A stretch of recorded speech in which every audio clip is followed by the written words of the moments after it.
quality public television is made possible through the financial contributions of viewers like you, who invite you to join them in supporting UNC TV. Funding for this program is provided in part by the North Carolina Broadcast Legends Production Fund, including contributions from the following.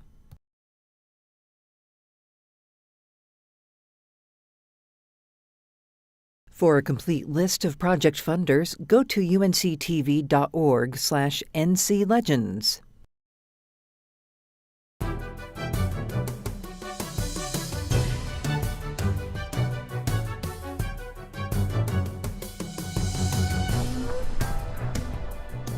Welcome to North Carolina Broadcast Legends, featuring industry leaders sharing stories from the rich and significant history of the broadcasting business here in our state. I'm your host, Mike Weeks. William Rollins is a North Carolina broadcast legend. His interest in broadcasting began while listening to WAYS AM radio while attending Piedmont Junior High in Charlotte. He used to call the radio station during their record show at night and request songs for himself and his friends. His calls were so frequent, the guy and he answering the phone became friends. And one day he asked Bill if he'd mind filling in answering phones one night so he could attend the local junior-senior prom. And that was just the beginning of several jobs at WAYS. After high school, Bill joined the service and got a job forecasting weather for the U.S. Air Force. When they had a reason to produce a 30-minute show on weather, Bill was chosen to be the narrator, due in part to his radio experience. After the service, Bill came back to Charlotte and was hired back at WAYS by a former boss.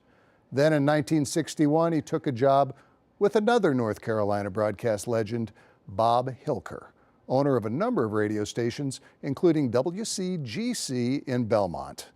Hilker told Rollins if things worked out at WCGC, he could go to their radio station in Valdez as the manager, and that's just what he did. Not only did Bill Rollins and Bob Hilker become lifelong friends, they became business partners, with Bill moving up to be the chairman and chief operating officer of Suburban Radio Group. Bill was not only a radio group owner, he was an industry leader whose vision at both the state and national levels have impacted nearly every broadcast facility in our state and beyond. Bill Rollins has served on numerous boards, including the National Association of Broadcasters Board of Directors. Broadcast honors here in our state include past president of the North Carolina Association of Broadcasters. He's a recipient of NCAB's Distinguished Service Award and is an honored member of the North Carolina Broadcasting Hall of Fame. Bill Rollins, welcome to the program. Thank you, Mike. It's great to have you here and anxious for you to share your story and experiences in broadcasting with those watching. Let's talk about growing up in Charlotte. You took a liking to radio almost immediately. Yes, I did. And you called in the show and you requested songs for not only yourself, but some other characters. Yes, it's quite interesting what I'd call and get songs played for me and my best friend, and two ladies called Emmy Lou and Maggie Lou Wimple. But they were no such people. They were imaginary. Yes, and that's the reason we became friends with the young man that was running the telephone. The telephone operator. Yeah. Yeah. And there's something else interesting I want you to share with people. You know, your middle name, Reed. How did you come by that? I came by that by my father, when I was born, told the doctor that he couldn't pay him right away. And he said, "That's okay, Tom." They were friends. He said, "That's okay, Tom, just name him after me." And I was named after William Reed Patterson, a doctor that slapped me on the butt. So you became William Reed Rollins. Yes. I think that's great. Well, your first job, you in fact, better than you thought, you got paid for answering the phone at the station, but you took on other responsibilities there. What are some of the other jobs you initially had at WAYS? I was a control operator. Back then, the announcer had a control operator. Mm-hmm. Today, the announcer operates his own controls. Yes. And so you had several jobs at the radio station, and then the owners of WAYS decided to apply for the license for a television station. That's correct. And you became involved with that. They moved you to the TV side. What did you do there? We sort of took over running the TV station once it was up and running. It was WAYS TV channel 36. 36 in Charlotte. Yes. Now, WAYS, if I'm not mistaken, went on the air in about 1954, and that's in the same time that many other stations were coming on. WBTV came on the air in 49. I believe the TV part of AYS came on in 54. So it was the initial days of radio and television. Very exciting time. Exciting, very, very exciting. So you decided to enlist in the Air Force, and you were involved in the media there as well. You became a weathercaster for the service. Yes, sort of. And that gave you some good experience as well. I thought it did. Well, it must have, because when you came back, they were anxious in Charlotte to hire you again, back at the same place you had worked before. But something very important happened in 1961 when you met Bob Hilker. Talk a little bit about that. I was working at Waze and had the opportunity to meet Bob. Bob had heard of me and offered me a job with his organization, and it was an announcer salesman. I had never sold radio, and he said, "You will be on the air from 7 in the morning to noon, and then you will sell radio advertising from noon until 6 or 7. So you had a full day. When you finish up, yes. And that was a lot of stations did that. There were a lot of people that did on-air shifts, and whether they were owners or worked for the station, and then sold time in the afternoons. That was pretty common in those days. Absolutely. But it also gave you a world of experience. And Bob told you when you got hired that if you did well, you could move up in the organization. Yes, he moved me to, he got a construction permit to build a station in Valdez, and we moved me there as manager. Wow. Well, Bob did something else that I think we see permeate through your career that we're going to talk about in a few minutes. He was very inclusive of his employees in helping train you and immersing you in what the business of broadcasting was about. You accompanied Bob and his partner on trips to talk with the FCC and other places, which really gave you an insight in the business that a lot of people today probably don't have. Yes, I was fortunate enough to go with him and his partner to Washington calling on Congress. And our congressman was Jim Broyhill. Oh, yes. That's a name that I know a lot of people will remember. And tell us Bob Hilker's partner's name. Jim Keel. Jim Keel. And it was on one of those trips, Bob Hilker and his wife and Jim Keel and his spouse and you and your spouse, you had gone on a trip to Washington and something tragic happened. Yes, very tragic. Jim dropped dead. Jim died during the trip. Yes. Yeah. That had to be a terrible shock to everyone. Yes, it was. And as far as our organization was concerned, on the way back, Bob, we were sitting up front. My wife was sitting with Jim's wife, and Bob said, "Bill, we've got to move fast. We need a manager for Concord." That's where Jim was managing. Like you say, managing and selling. That's what his job was, as also being Bob's partner. And he said, "And I'd like for you to buy Jim's stock." Wow. And I said, "Bob, I can't afford that." He said, "Don't worry about it. I'll go to the bank and sign for you." Wow. And I said, "Oh, okay, okay." What an opportunity. Yes. To go from Scared me to death. managing a station to, through some circumstances that no one could foresee, having an opportunity to become an owner. That That's very remarkable. And things really grew. The suburban radio group that you were with was in an expansion mode. Talk a little bit about that. You were acquiring stations different places.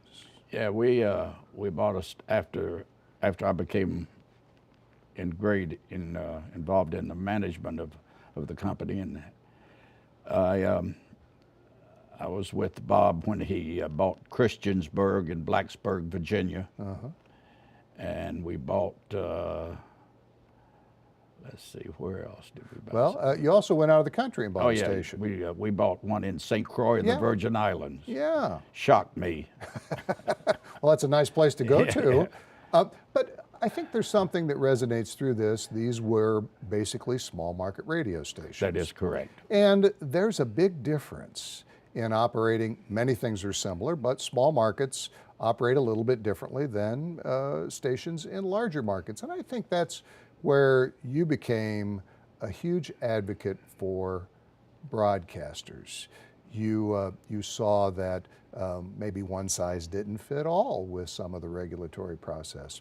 Let's talk a little bit about our state organization, because that's kind of where you started to get very organized with advocating on behalf of broadcasters and others. In 1974, you became the president of the North Carolina Association of Broadcasters. And you did some things differently. You used to be, it was a group where we educated a lot of managers and things, but you included a lot of other people in the station to help them. Tell us a little bit about some of those programs and how that worked. Well, the guy that was running the association out of Raleigh, Wade Hargrove, I talked with him about including the engineers, copywriters, and into some of the seminars that we have at the conventions. And he thought that was a good idea. Absolutely, yeah. So education for lots of people, and they all feel like they're a bigger part of that game. Yes, absolutely. You know, you did something else that I think people today probably wouldn't say, gosh, Bill Rollins got that started. You realized, as most broadcasters do, the importance of your responsibilities to the community. And while you were involved with the NCAB board, you started NCAB's sponsorship of the North Carolina senatorial debate that takes place in these studios at UNC TV. And I believe that was 1976. I guess it was. And you're the guy that said, we need to do this. Yes, we talked about it, and everybody on the board thought it was a good idea, and we got the ball rolling and had the very first senatorial debate. And something we do now every couple of years. And we take that for granted. We think that's just part of the process. But up till that point, people in the state of North Carolina did not have a way to hear the candidates on a statewide basis. And that's pretty special. Bill, you spent a number of years with state organization, North Carolina Association of Broadcasters, but you didn't stop there. You became associated with the National Association of Broadcasters, and you became a strong advocate for small market radio broadcasters. Talk about some of the things you did at NAB and some of the things that were accomplished. Well, one of the things that I did when I was at the NAB, I had realized that talking to some of the other broadcasters that people at the FCC had never been to visit a radio station. Mm-hmm. They were telling us how to run radio stations and putting regulations on us. And so we decided to have a bunch of FCC personnel visit radio stations in the Washington area. And it was the first time that they had ever been in a radio station. You know, it wasn't just one or two people. No, it was busloads. And, you know, today that almost seems like an impossible task. Can you imagine going to a government regulatory organization and getting busloads of people into the industries that they regulate so they could see how they operate? It wasn't easy. And the records show, through your efforts, over 400 FCC staffers visited, many of them the first time they'd ever been in any kind of a media facility, but visited small and medium-sized market radio stations. What were some of the reactions that you heard when they went?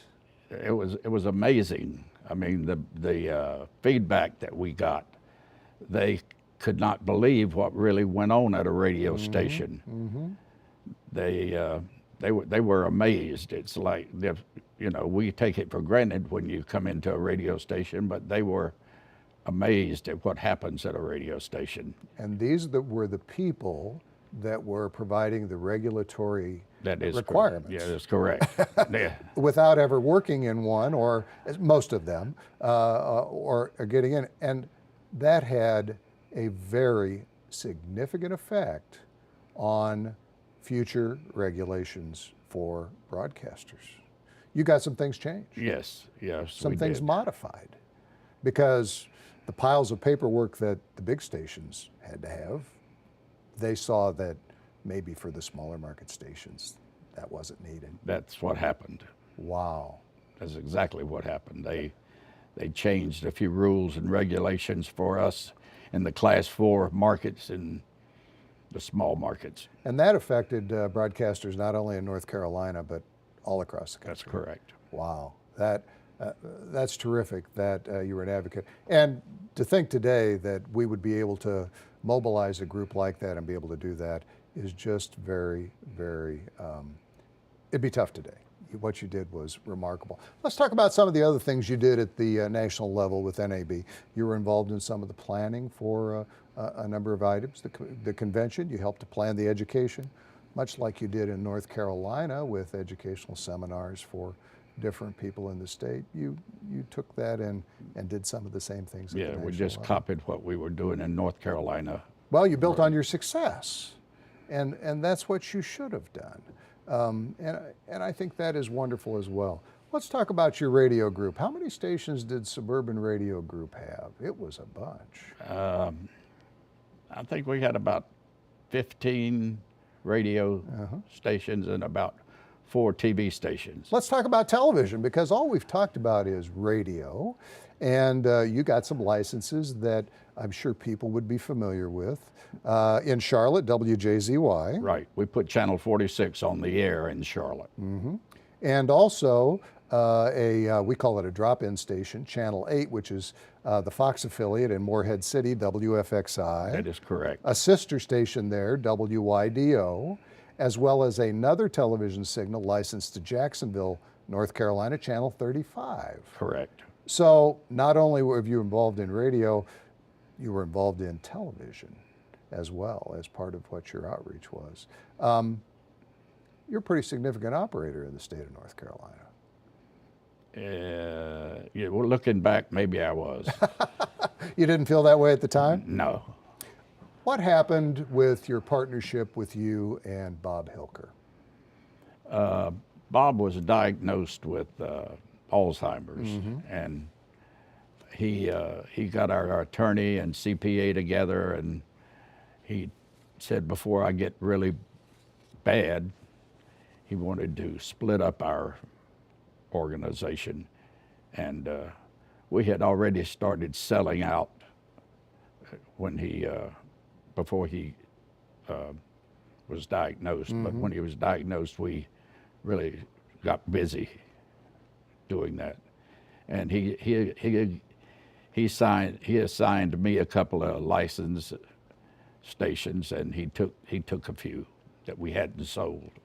You know, I never had the pleasure of meeting Bob Hilker, but many people tell me what a gentleman he was and how inclusive he was of people around him. Tell people that are watching today a little more about your partner. Bob was an extraordinary man. He was not only my boss, but my friend, my surrogate dad when I first started with him.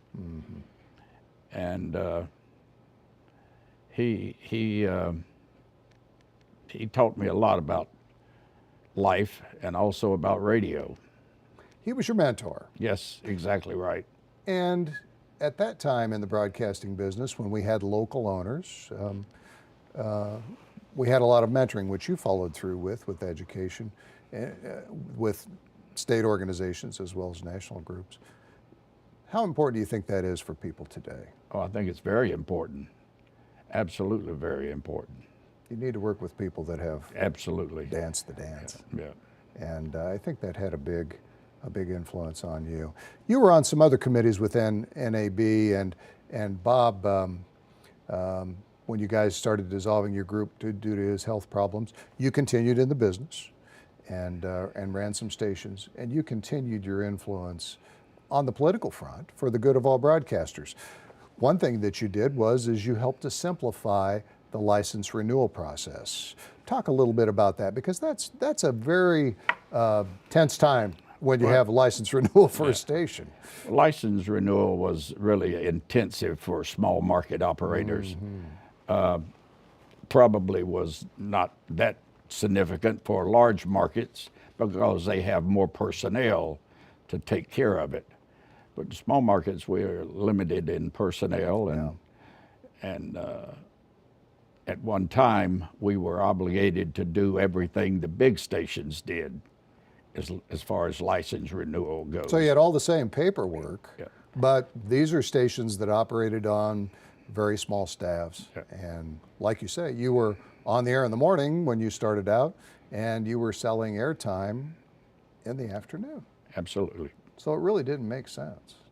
What happened when you went to the FCC and said, hey, I've got this great idea. How about if you cut back the paperwork for small stations? I wish it happened that way. It doesn't. They probably wondered, what was going on. But we talked to them, and after that bus trip of getting some of their people who knew about small markets and was different than what they thought small market was all about, they were interested in cutting our paper load. You had some creative solutions for regulatory issues. Being on the board of NAB, the FCC would come to the board and say, hey, look, we think we need to add regulations for different things. One of them is they felt they needed some regulatory rules to mandate to stations to do some things to help against alcohol and drug problems.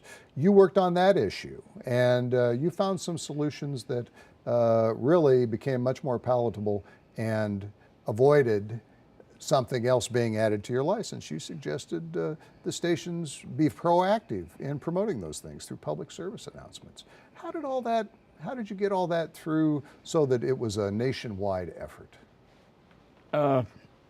Went from a committee to that was handling that at the NAB, and told them what I suggested, and they thought it was a good idea. And one thing that I did do while I was with the NAB, most people don't know that there were two radio broadcast associations. Yes. The National Association of Radio Broadcasters and the NAB. And you had two associations working with the FCC, and it didn't seem to make sense to me. The NAB was much larger than the National Association of Radio Broadcasters. I suggested that we talk to them about merging. And they said, if you want to do that, go talk to them. So I talked to the man that was running that particular association, and I asked to see his books, and I knew that he needed to join us after looking at his books. They probably were not as solvent as they should be, and they joined. Got the two groups together. Correct. And I think the really important thing about that, Bill, is that you then spoke with one voice on behalf of radio broadcasters and on behalf of broadcasters. Very well said. If you had two groups and they didn't agree, then Congress said, well, they can't kind of get their act And that together. happened once in a while. Yeah, it yes. sure did. So, there was a great advantage to that, and you served on many task force and provided a lot of information. And I want to tell people that a few weeks ago that we sat down and we have a long form interview that we did that goes through a lot of the details of your work in broadcasting that we don't have time for today. And people can get that. It's streamed online. So if they see this program and they would like to find out more about Bill Rollins and about Suburban Radio Group, you can watch me and our guest today at the website ncbroadcastlegends.com. Again, that address is ncbroadcastlegends, LEGEDS.com. And so that was a great interview, and I know that a lot of people are going to want to go there. We appreciate all you've done, and we can't cover everything today, Bill, but you've been such a great influence. And I really would like to thank our guest today, William Bill Rollins, for sharing a part of his story and the contributions to the great state of North Carolina. Please join us for another edition of North Carolina Broadcast Legends.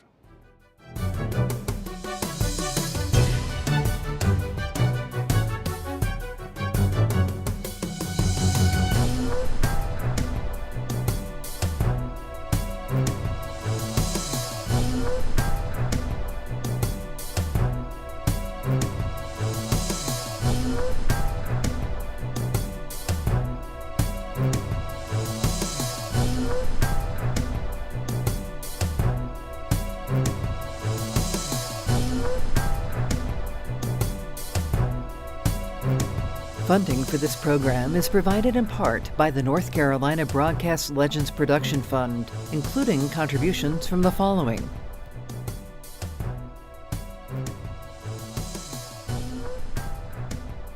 For a complete list of project funders, go to unctv.org/nclegends. Quality public television is made possible through the financial contributions of viewers like you, who invite you to join them in supporting UNC TV.